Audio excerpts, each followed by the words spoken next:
This, as far as I know, as far as I remember, anyway.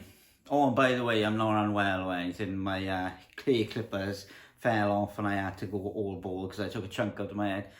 The hair will grow back and I'll look less unwell soon enough. But either way, my first Jim Ottaviani book is what I was going to say. And this book is written by Jim Ottaviani and drawn by Jerel, I think his name was, the artist. Yeah, first book by Jerel art-wise that I've read, and the first book by Jim Ottaviani that I've read. It's published by First Second, named simply Einstein, and it's following in the path of the other books that he's brought out, like Hawking, about Stephen Hawking, Feynman or Fenneman, I can't remember how to pronounce it now, but Richard Feynman, I think it is. And obviously he did The Imitation Game as well, which was about Alan Turing, and a few other things. He excels, it seems, in non-fiction biographical stories in graphic novel form, really, and that's what this is here. But this one is looking at Einstein. This has just come out at the time of recording, which is in December 2022, and it comes in a hardcover. And we look at the build of the book in a bit, but in terms of the content, it is pretty much what you would imagine. It charts the life and times of Albert Einstein. It starts off with him going down the red carpet in America with Charlie Chaplin, and people screaming and shouting his name and wanting attention from him, and he doesn't understand why, because he hasn't done anything. And Charlie Chaplin explains to him that he is now kind of famous in a way that he might not realise, because he is quite an unassuming person, Einstein, in many ways. He's very much in his own world. He literally lives almost on a different plane to other people. He'll kind of spend days and days and days not eating, just thinking of the world and life and everything around him in such a unique and different way that he very much seems like he's almost kind of ethereal next to every other one in existence. He's kind of living this alternative existence while trying to explain the basics of life, if that makes any sense at all. At least that's how he came across to me anyway. So straight after that, the book dives into his upbringing, looking at him as a child and looking at his sister and his mother and his father.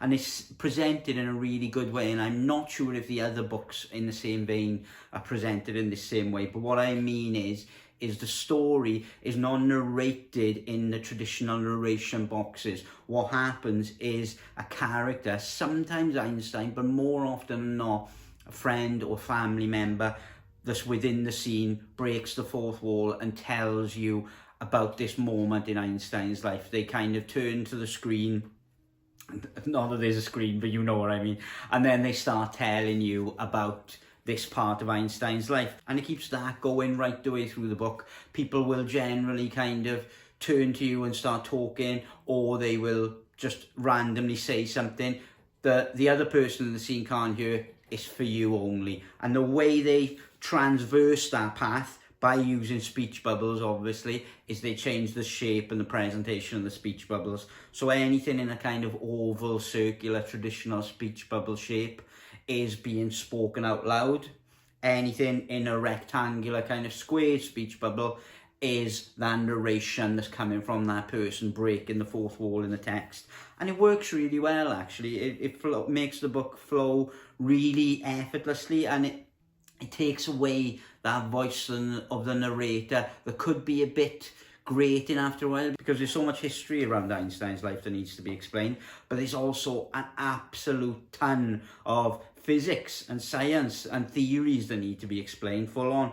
And so having these people turn around and talk to you and use their own way of speaking and their own language to talk to you in some way is quite refreshing. It doesn't feel like it's the same person narrating all the way through. It feels like you jump in between different people telling you stories about Einstein's life as you can see him growing up or coming up with a theory and all that type of thing. Quite early on, he comes of age and shows that he's, an expert in physics, and he is theorizing and thinking about the world in an utterly unique way. And I will say one of my biggest bugbears of this book is how I just couldn't understand a lot of it. I could not get a full grasp of some of the theories, like the theory of relativity and other theories involving gravitation and loads of other things, even though they're explaining it to me here in this really nicely illustrated comic graphic novel form, I still could not grasp it no matter how much I tried. But in this book, in fairness to them, they come back time and time again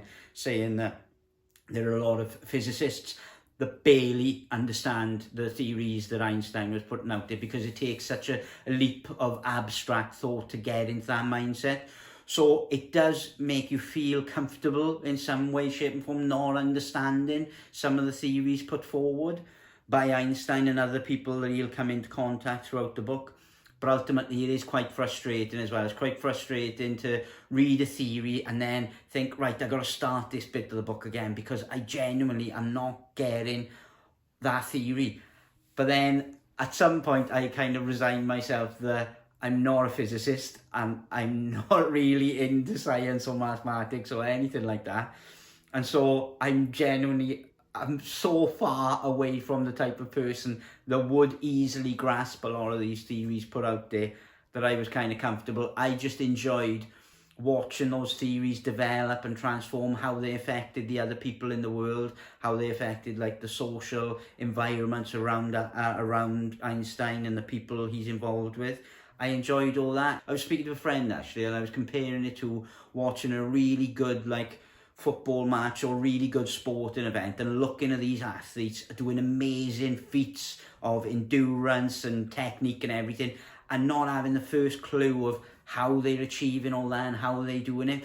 And it's the same here. You look into these people, particularly when Einstein is having this kind of debating battle with other physicists and other people, other mathematicians. You reading the dialogue going back and forth between the two. And even though you fundamentally kind of don't understand the theory they're debating about, it's fun to watch and see these kind of giants of intellect kind of pitting themselves against each other and debating these theories out. And that's how I kind of came to derive some enjoyment. But I can tell that a lot of people are going to be frustrated by it, because like Einstein's theories are always going to cause frustration because they are so difficult to grasp for people who are outside of that physics world, really. Now, the artwork is stunning by Jerel Dyer in this book. I think the one thing I wasn't much of a fan of, to be fair, was the colouring. The colouring is very muted and very drab, to be honest. Now and again, when it colours in kind of Einstein's thoughts or theories or things going around his head and things like that, it picks up a little bit and gets a bit more interesting, but in general the colour palette is a bit drab. But the artwork underpinning it all is fantastic. The characterization, the scene setting, when they're trying to explain a theory using the art and using the techniques to kind of almost put Einstein in these kind of experiments, talking you through what's going on and talking you through his mindset. The artwork is great, and it really does some interesting things when it's trying to explain those theories to you, I think.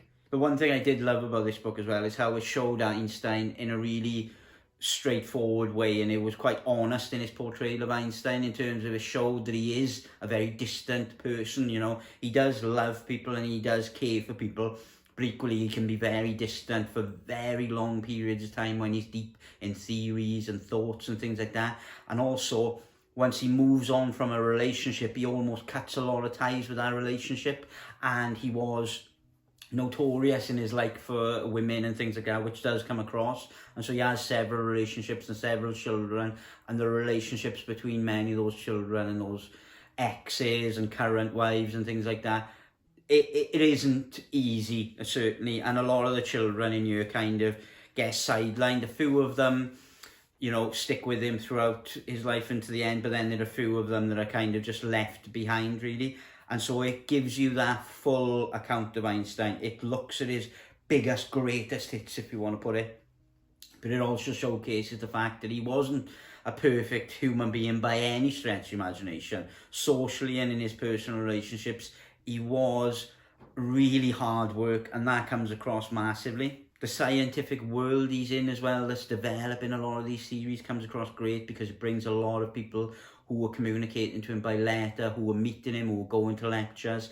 and then introducing their thoughts and their debates, and the whole debate back and forth about relativity, about all these other kind of theories going on, comes across great. And it introduced me to a lot of other thinkers in this world, some that are not as notable as Einstein in the mass population of the world, but equally very important to the development of physics. In general, I think you'd like this book if you like an insight and a look at famous people from around the world that have made an impact on the world in general, really, and Einstein's theories certainly have. And even though it might take me about 3 or 4 reads to fully grasp some of the theories that he puts forward and that he's created within his lifetime, I still really enjoyed looking at this man's life and finding out about more about this human being and trying my best to understand more about the physics behind the world that he has kind of theorized existing. And yeah, it blew my mind in places how much I didn't grasp a lot of it, but then I really enjoyed finding out about the man himself, really. The book itself is a hardback. It is a slightly smaller than a normal size trade paperback, but it's wonderfully made. Dust jacket on the front, wonderful kind of orangey hardcover beneath with a bright blue end pages, sewn binding, and yeah, generally a very well made book by First Second Publishing. And I would certainly think that it's well worth a read, to be honest, but it isn't without its frustrations as well, which is often the case when you read books about things that are well out of your comfort zone, really. Do you know what I mean? If I started reading books about certain sports or certain arts that I don't understand, I would be exactly the same. It's just that I'm not that familiar with the laws of physics. And yeah, his debates with Newton in year fried my brain and I had to reread them. But I felt happier rereading them and that I understood a little bit more about the world around me. But anyway, that's a look at Einstein. Thank you very much for watching, and I will catch you on the next one.